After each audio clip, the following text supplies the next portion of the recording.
¿Existe la filosofía latinoamericana? Un pensamiento periférico es un pensamiento situado. Europa se arroja sobre América Latina la herencia de los pueblos originarios, los proyectos de nación, el porqué de este pensamiento, el rechazo al colonialismo, la unión latinoamericana, la lucha de clases en Argentina, países subalternos, marginados, que no han participado de la centralidad de la historia. América Latina, filosofía y colonialismo. Encuentro 11. El marxismo en América Latina. 1. El problema colonial. 2. ¿Quién lamenta los estragos? 3. La trágica impotencia. 4. Las leyes de la historia y la necesariedad.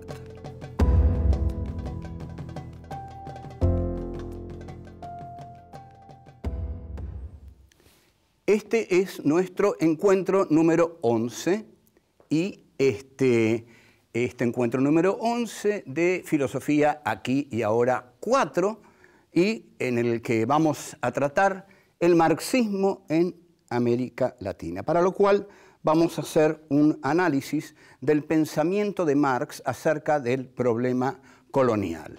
Voy a decir que Marx en realidad, en mi concepto, no se ha lucido en cuanto al análisis del problema colonial, pero estaba bastante condicionado por su formación hegeliana para no lucirse en esta cuestión, sino para entenderla más bien digamos, equivocadamente. Hay en Hegel una concepción dialéctica de la historia que afirma que la historia tiene un devenir necesario, universal, inmanente, dialéctico, es decir, que la historia marcha necesariamente en una dirección. A esto se le llama teleología. Telos quiere decir fin y estudio de los fines es lo teleológico. Lo teleológico es el camino necesario que la dialéctica tiene que recorrer para que la historia se cumpla. La historia, cuando toma Marx esta dialéctica, Marx va a insistir mucho en que la historia crea a los propios sepultureros de aquellos movimientos históricos que la han encarnado en determinado momento. Esto en Hegel estaba. Hegel había afirmado que había determinados momentos históricos que devenían lo que Hegel llamaba positivos, es decir, positivos en el sentido de no tener ya un posible desarrollo. La dialéctica, justamente, funciona a través de la negatividad. La dialéctica siempre niega para pasar a un nuevo momento.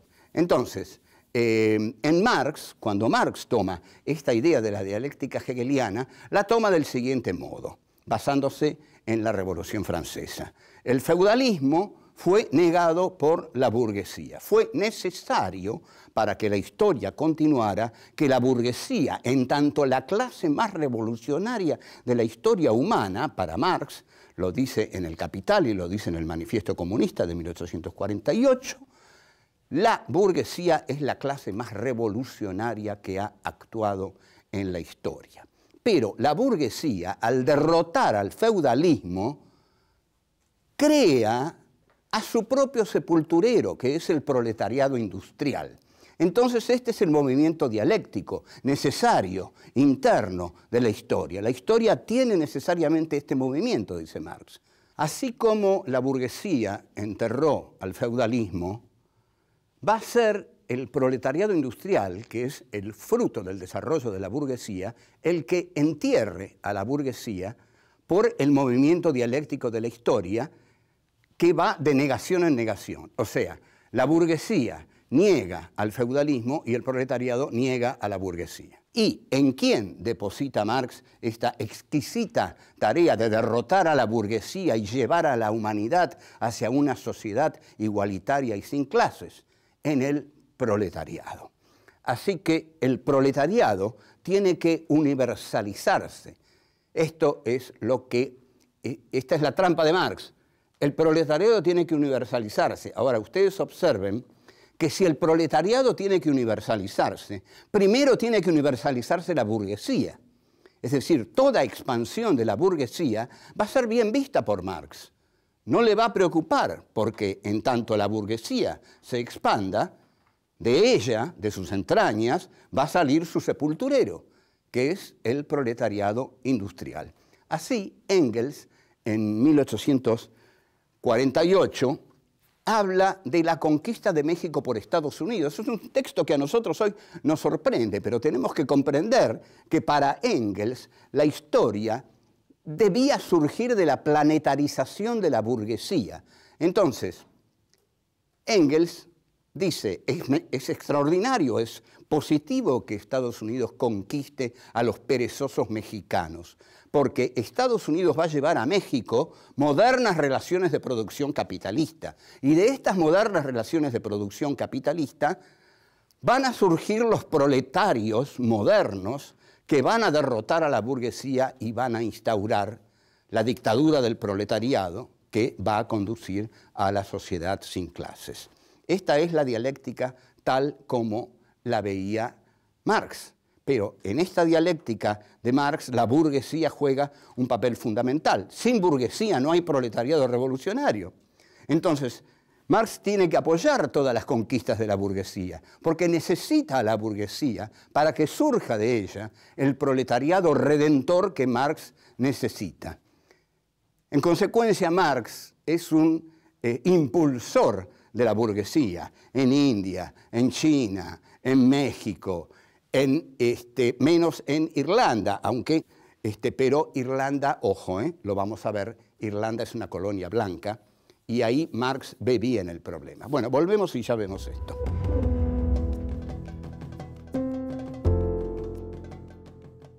Es tan fuerte el pensamiento dialéctico de Marx que justifica hasta los horrores del progreso. Y ojo, el pensamiento colonial de Marx forma un corpus muy importante en su pensamiento. No son 2 o 3 artículos sueltos. Pero cuando termina el artículo a la dominación británica en la India, para justificar los estragos que Inglaterra ha hecho en la India, cita a Goethe, y el texto de Goethe es: ¿quién lamenta los estragos si los frutos son placeres?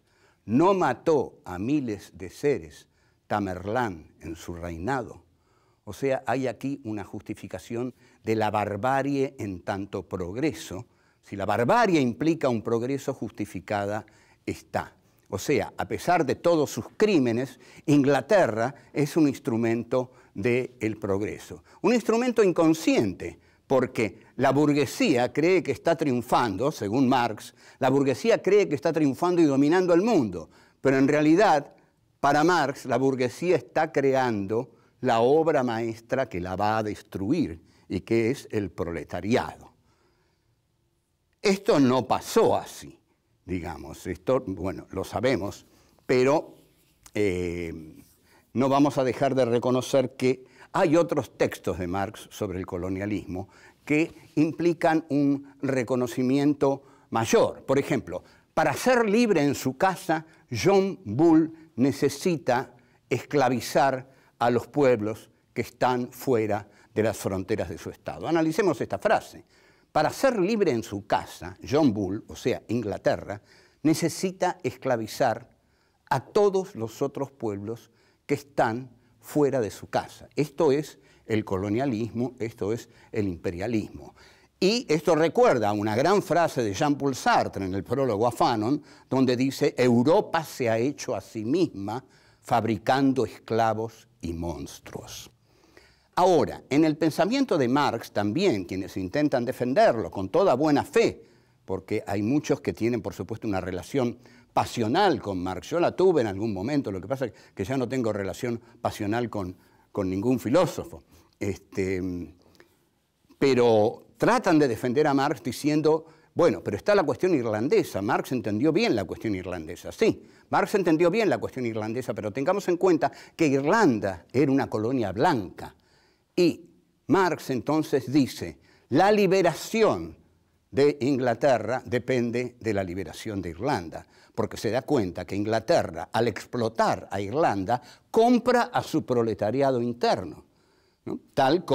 Pero no ve que la explotación colonial ocurre lo mismo. Es por la explotación colonial que Inglaterra puede comprar a su proletariado interno. Ahora, en la cuestión irlandesa sí lo ve. Esto, es decir, y esto no lo aplicó al resto del mundo, esto lo aplicó a la cuestión irlandesa. En todos los otros esquemas de Marx, e incluso en el texto terrible que escribe sobre Bolívar, Marx aplica el esquema dialéctico. La burguesía tiene que planetarizarse para que surja el proletariado. Entonces, ahí sí la revolución es posible. Al final de su vida hay una carta de la populista rusa Vera Zasulich, que conmueve un poco a Marx, porque Vera Zasulich le dice, nosotros aquí en la comuna rural rusa ya tenemos el socialismo, ¿qué tenemos que hacer? ¿Esperar 50 años de horror de la burguesía para entonces realizar la revolución? Y Marx se siente algo confundido y bueno, y le dice, no hay que tomar el capital como una teoría necesaria del desarrollo de la historia. No hay una fatalidad histórica, dice Marx. Pero en realidad la carta a Vera Zasulich es una carta, mientras que todos los textos de Marx son un corpus, e incluso en el Capital Marx cita estos textos avalándolos en su obra mayor, en su obra más trascendente. En suma, hay cosas que Marx no vio. La expansión colonial resultó retrógrada, resultó infamante para todos los países en los que penetró. No implicó progreso, implicó un atraso catastrófico. Entonces, por otro lado, lo que esencialmente no vio fue que la teoría de la dictadura del proletariado a través del Estado iba a generar dictaduras sanguinarias como, por ejemplo, las de Stalin. Y bueno, y terminó eso por no ver, y afortunadamente él que no lo vio, desdichados nosotros que lo vimos, que después de la Guerra Fría la que se impone es la burguesía neoliberal, que es absolutamente despiadada. Pero la burguesía neoliberal, y con esto cierro, no ha triunfado, porque un movimiento triunfa cuando soluciona los problemas que le había planteado su opositor. Y el neoliberalismo no ha solucionado ni el problema de la desigualdad, ni el problema del hambre, ni el problema de la explotación. Al contrario, los ha agravado enormemente. O sea, Marx todavía tiene vigencia. Chao.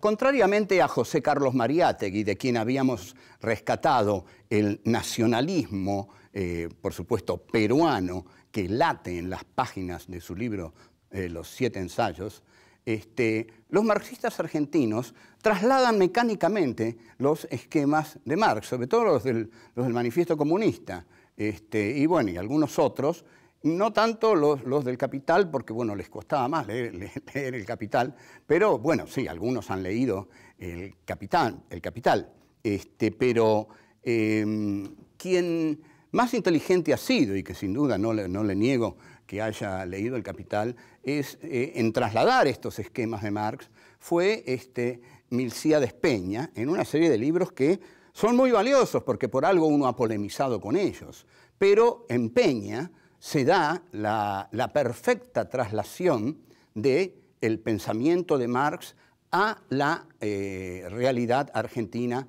del siglo XIX. Esto se puede ver en un libro como La Era de Mitre, un muy buen libro de Milcíades Peña, uno esté o no de acuerdo, y donde Milcíades Peña dice que la única opción que tenía la Argentina era atraso con apoyo popular o progreso con oligarquía e imperialismo.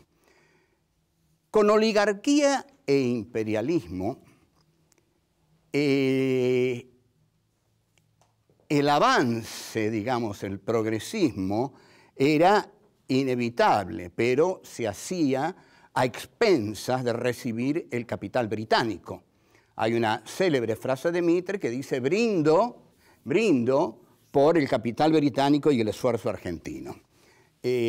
Ahora, hay un movimiento popular en todo el interior argentino, que es el movimiento federal, que en determinado momento llega a tener un gran poder en las figuras de Felipe Varela, Justo José de Urquiza y el Paraguay, que Milcíades Peña valora enormemente el Paraguay porque dice que es el único intento autónomo de desarrollo que hubo en América Latina. Este movimiento de resistencia del interior mediterráneo, Urquiza y el Paraguay fracasa por varias causas. Urquiza, ante todo, traiciona en la batalla de Pavón, y los caudillos federales son barridos a sangre y fuego.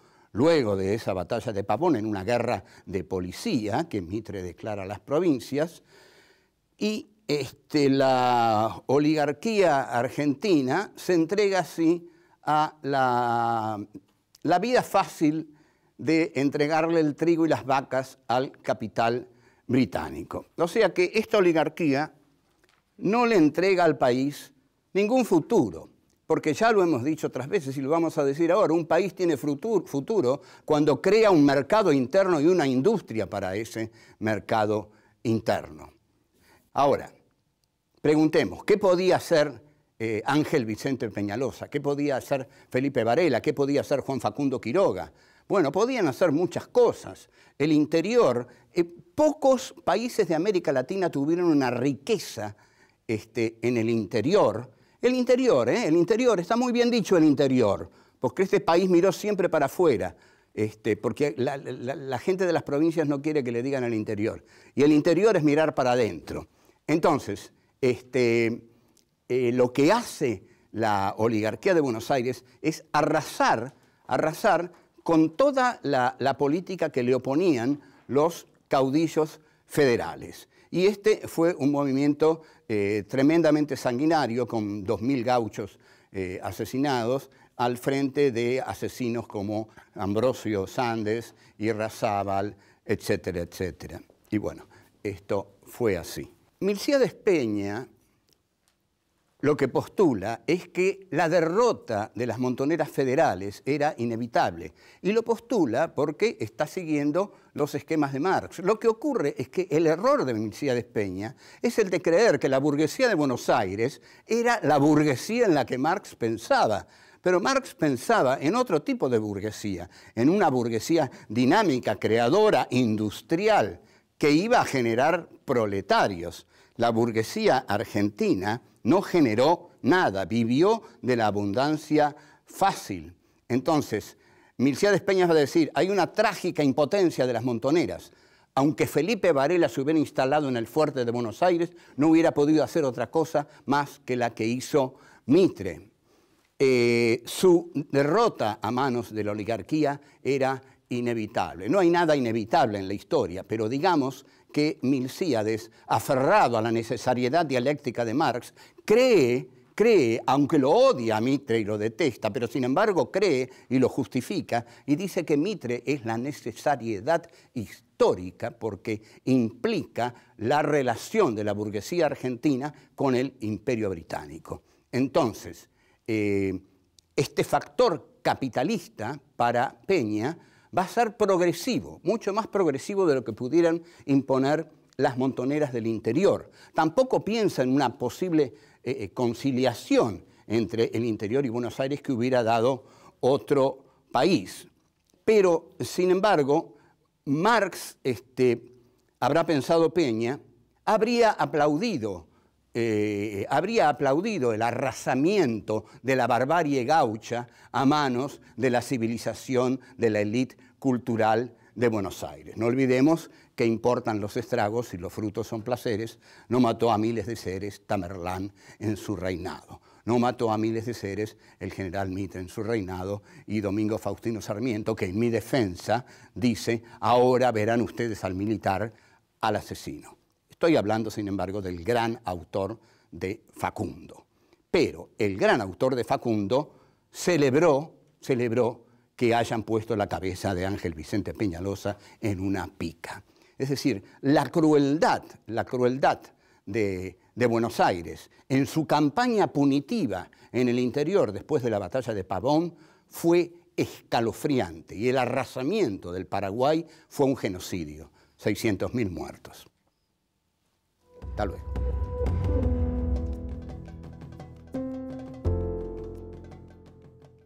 Nosotros estamos hablando de Argentina, pero ojo, todo esto es para América Latina. Todo esto ocurrió en América Latina. Las oligarquías nativas eliminaron a todos los elementos de mestizaje y a todos los pueblos originarios para establecer sus relaciones productivas con el Imperio Británico, y así ocurrió.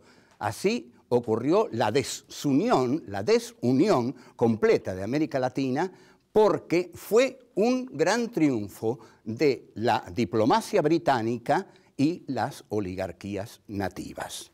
Entonces, aquí, en una novela que escribí, que publiqué en 1990, La astucia de la razón, hago un encuentro ficcional entre Karl Marx y Felipe Varela. ¿Cómo es la cosa? Una hora antes de la batalla de Pozo de Vargas, Marx aparece en el campamento de Varela. Bueno, y Varela le dice: don Marx, qué alegría, qué honor tenerlo por aquí. Pero bueno, no crea, dice Marx, porque vengo a decirle que por favor no presente batalla, porque el triunfo de la civilización que representan los Taboada por estar unidos a Buenos Aires es inevitable. Usted, en la batalla que va a dar, don Varela, va a ser derrotado. Y Varela le dice: ¿y por qué voy a ser derrotado? Porque hay leyes de la historia, le dice Marx. Hay leyes de la historia, y las leyes de la historia dicen que ese ejército que usted tiene enfrente, al representar a Buenos Aires, representa el progreso, porque Buenos Aires representa el progreso en este país. Y si nos matan a nosotros, a los gauchos, dice Varela, ¿quiénes van a venir a reemplazarnos, a pelear contra Mitre, por ejemplo? Ah, no, dice Marx. Cuando a ustedes los derroten, la burguesía de Buenos Aires va a instaurar su poder por todo Buenos Aires, y ahí van a surgir los proletarios revolucionarios que van a liquidar a esa burguesía. Ajá, dice Varela, usted va a ver que a sus proletarios revolucionarios le van a decir lo mismo, le van a decir: no peleen, es inútil, no peleen. Bueno, y se dan un abrazo, es muy emotivo el encuentro, y Marx se va, y Varela le dice: ¿cómo, no se queda a ver la batalla? No, dice Marx, ya sé el resultado. Bueno, esto lo que muestra es que había en Marx una concepción determinista en este aspecto. La dialéctica lo traicionó, porque la dialéctica le hizo ver el necesario triunfo histórico de la burguesía. La dialéctica le hizo ver que la burguesía tenía que triunfar en todas partes para que surgiera el proletariado revolucionario que iba a liberar a los hombres en todo el mundo. Para Marx, entonces, Felipe Varela representaba un orden arcaico, un orden precapitalista, mientras que Mitre, al estar aliado a la Europa capitalista, representaba el rostro más progresivo en la República Argentina. De modo que Marx, igual que Milcíades Peña, aunque con dolor, aunque diciendo qué pena cómo mataron a todos los caudillos, cómo fue arrasado el interior, y Peña se conduele más por la situación del Paraguay, pero en el mismo esquema de Marx, ¿no? Cuando dice, bueno, qué pena todo lo que ha hecho Inglaterra en la India, pero igual, qué pena, pero no hay más remedio, porque la historia tiene que avanzar así. Así avanza la dialéctica. Así avanza la dialéctica. Hay una necesariedad. Cuidado, entonces, con las necesariedades en la historia. Walter Benjamin, en sus tesis sobre filosofía de la historia, texto excepcional, hermético pero excepcional, dice: nada perjudicó más a la clase obrera alemana que pensar que nadaba a favor de la corriente. No se nada nunca a favor de la corriente. Al contrario, la corriente hay que hacerla. Eso es lo que hay que hacer. La corriente. No hay corriente, no hay corriente. La corriente tiene que ser construida militantemente por los pueblos de América Latina. Y quizás estamos viendo algo de eso. Ojalá estemos viendo algo de eso. Pero no hay corriente en la historia, nada está determinado, nada está escrito. Lo único que es real es que los pueblos son los que escriben su propia historia y también los enemigos de los pueblos escriben su historia y por eso muchas veces masacran a los pueblos. O sea que la lucha por la libertad de los pueblos es la lucha contra los opresores de los pueblos. Esa lucha no está garantizada, no implica un triunfo ya necesario, sino que siempre tiene que hacerse. Y ahí, mejor que los mártires, son los luchadores. Mejor que los muertos son los vivos. Y son necesarios, entonces, los que quieran vivir para cambiar el mundo. Antes que esa idea de yo quiero dar la vida para cambiar el mundo, guarda. Mejor digamos, yo quiero vivir para cambiar el mundo. Es una óptica nueva, pero creo que mucho más positiva porque exalta el valor de la vida y niega la glorificación de la muerte que tanto daño hizo al menos en este país. Chao.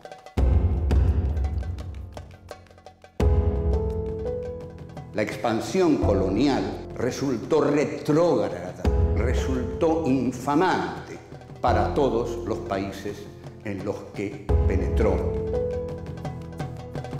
La burguesía argentina no generó nada, vivió de la abundancia fácil.